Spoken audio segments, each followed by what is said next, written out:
Question 24 asks for the relationship between the two passages. We call that a comparative question.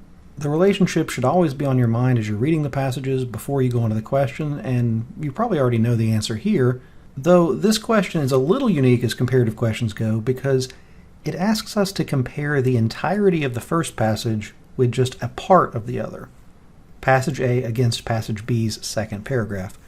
Usually it'll be entire passage to entire passage. But from our notes, we should be able to make a pretty good prediction. Passage B's second half, its second paragraph, is just an application of the theories like the one introduced in passage A, the third principle of justice, the rectification of injustice.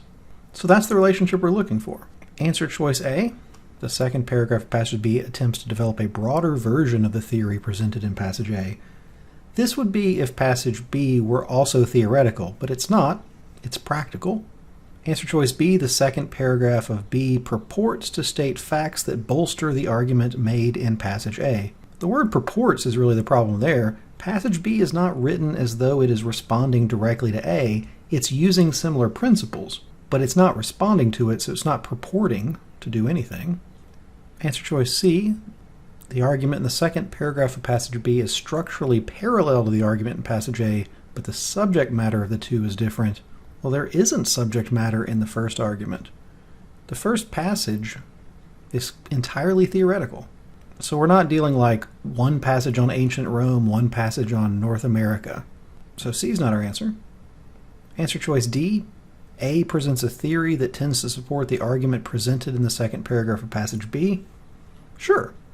The theory is the theory of rectification. The argument made in the second paragraph is that we need something like rectification in order to account for cases like where the Native Americans were invaded by the Europeans and their property was stolen in violation of the first two rules. So answer choice D matches the relationship. What's wrong with E? Well, passage B is not attempting to undermine anything. It's supporting, or it's in line with at least. So the right answer was answer choice D.